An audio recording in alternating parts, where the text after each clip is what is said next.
Hi, I'm Katrina Renee Miller from Dopamine, and I'm here with Instagram sensation Miss Viho at Planet 13, the world's biggest dispensary.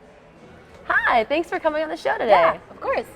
Tell me a little bit about how you got into cannabis. Funny story, actually. So I grew up, it was very taboo, so we weren't ever taught about it. Obviously, you learn about drugs in school with DARE, and it's bad, but the thing is, I actually learned and did my research, and I'm a big advocate of CBD, so I really started doing CBD and for pain, and then just to relax, and I just fell in love with it, and I learned a little bit more, so I just got a little bit more involved with cannabis that way.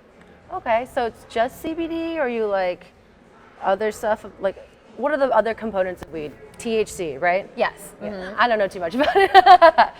Yeah, so actually because I did my research, I know that it's a better high if you do CBD and THC and you combined it. So there are times when I do combined it, it's just a better mellow high. It helps me sleep. Like I only do it at nighttime. So most of the time I do edibles. If I smoke, it's just very periodically here and there, but it's mostly edibles.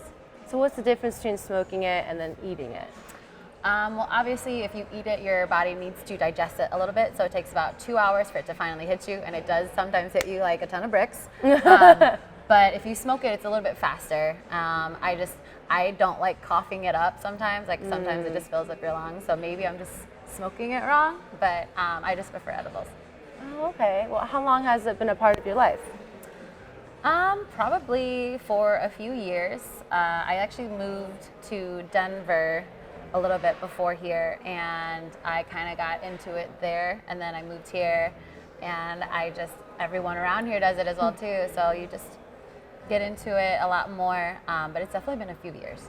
I see. Okay. What's your favorite way to enjoy the CBD? You talked about edibles, you talked about, what was the other thing you talked about? Vaping. Vaping it, okay. Yeah.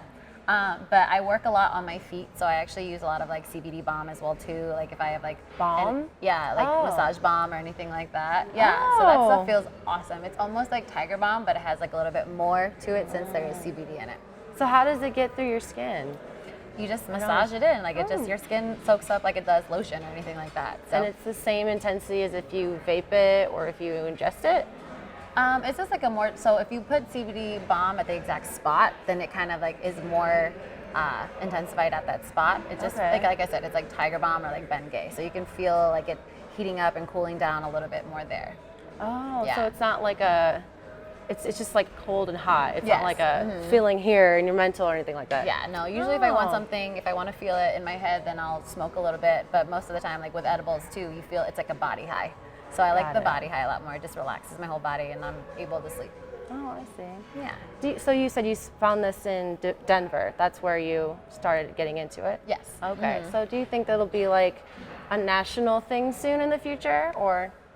I think it should be. I know that some people are still iffy about it, but like if you do your research, like there's so much about it that it's just amazing. I actually grew up in St. Louis, so they actually opened their first medical dispensary there.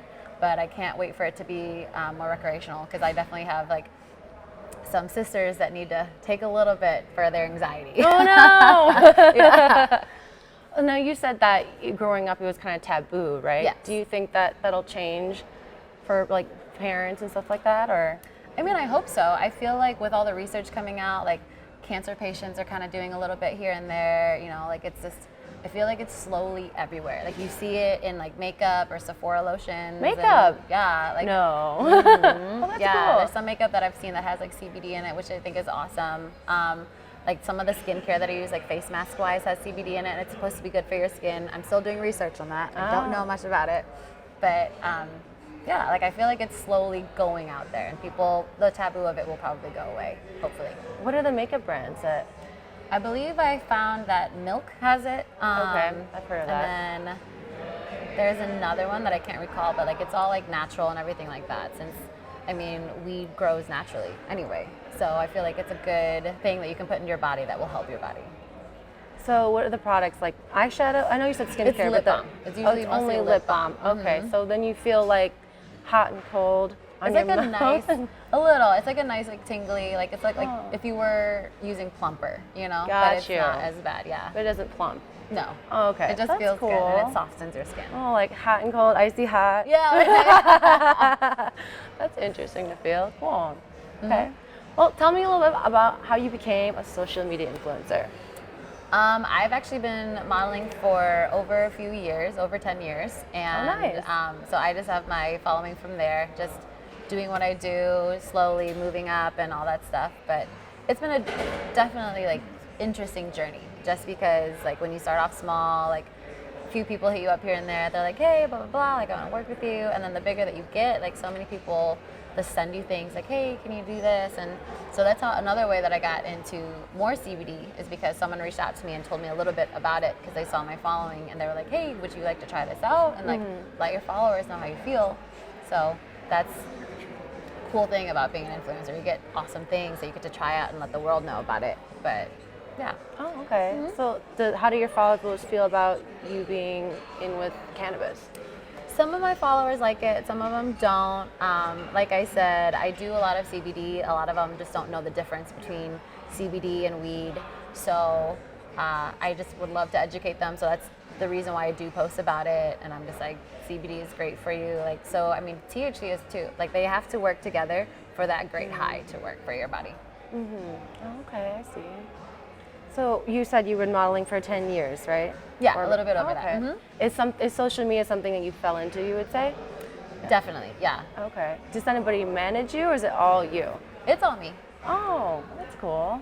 Yeah, it's a lot of work, but it's definitely all me. Because I know some people have some management companies, some people don't. I just was wondering. Yeah, I had one for a while, but I just realized I can do it myself, and I'd rather be more genuine. So every comment, every post, everything is all me typing it out and talking back to my followers. And then you have more control of like what you want to do and who you want to represent, that kind of thing. Yeah. No one's telling you what to do. Oh, that's cool. Tell me about your background. What are you, if you don't mind me asking? I'm actually full-blooded Vietnamese. I have not done a 23andMe. I wish I have, but like my sisters have. So I'm like, okay, so I guess we're related, so it has to be true. But yeah, so I'm fully, I believe, Vietnamese, but there are some French and some Chinese in there as well too. Oh, okay. So wait, your family, you said your sisters did the 23andMe. They have the same Yes. makeup. Okay. I thought you were trying to say that it was different. You were like, No. I'm like, I don't have to do it. They can do it. It's the same, hopefully. Okay. Do you see a lot of Vietnamese women in social media? I see a lot of Asian women in social media. I don't actually ever ask or guess what their background is, but I feel like there could be a lot of Vietnamese out there. So I'm not sure. That's cool. Do you think it's cool that you see Asian women represented in social media? I do. I love it. I think the Asian culture is so beautiful. The way that they do certain things it's just beautiful. It's different than like other cultures. Like we like to stay out of the sun and take care of their skin. Like I take care of my skin as much as I can, but I'm not gonna lie, I do love tanning. I love laying out in the sun. So, but yeah, and like all the Asian food is just always so amazing. I love Asian food. Like pho's my thing. Oh yeah. Pho is amazing. What's your favorite kind of pho? Probably like the pho Thai, which is just like the regular rare beef. Yeah. And you like cook it in the soup? Yeah, I love that too. That's my favorite. What's your favorite strain of cannabis? So my favorite strain, since I usually mostly do CBD, I like the hybrids just because it's a nice mellow chill. But if I were to pick like either sativa or indica, it would probably have to be indica just because, like I said, it's super relaxing, keeps you super, super mellow, and I usually like it to help me sleep. So indica. I see. Yeah. Well, and the sativa is more of a mental high? Sativa is more of like, it's like a functioning high. So you can function and still be awake, whereas like indica just keeps you kind of like super chill. Like you just kind of want to sit there and not do too much. Oh, yeah, I see. Have you had any like silly or weird experiences or like out of body experiences being too high?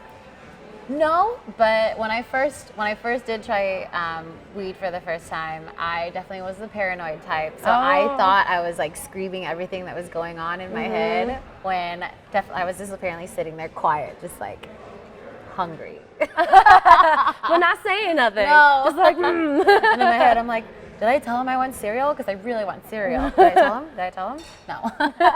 Yeah. So it was a very weird experience, the very first time. And I definitely stopped after that because it was definitely too much for me at the moment. I didn't know how to take it, but now like I've known my body, I've gotten used to it. I just do little and little at a time. Yeah. So Yeah. if it's like too much, immediately you go back to that same experience or no? I think if it's too much, depending on who you are, you're either super paranoid or you just sleep it off, or you're just like, if it's a sativa, I'm sure you're probably just like on the edge of your chair. Like, ah. But I'm not sure. I don't really do too much sativa. Gotcha. Okay. So cereal is your high craving. It was back then. I don't know what it is now. Oh, you don't have any more cravings now? I think it's gonna be like fruit snacks. I love like fruit snacks when I'm like extremely high. Like the little Welch's one? You know what I'm talking about? Yeah. Ah, Mhm. Yeah, those are definitely good. those. Yeah. Or like just fruity candy. Like it has to be fruity. Like I feel like some people like chocolate, you know? I'm like, ooh, I'm really super high. I need like some high chews, some Starburst. Gummies! Yeah. I love gummies too! Well, thanks so much for coming on the show. Yeah, of course. For Dopamine, I'm Katrina Renee Miller.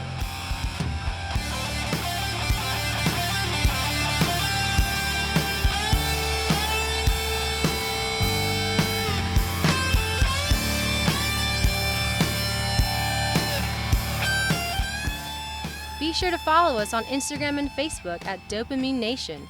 And until next time, stay strong and fight the good fight.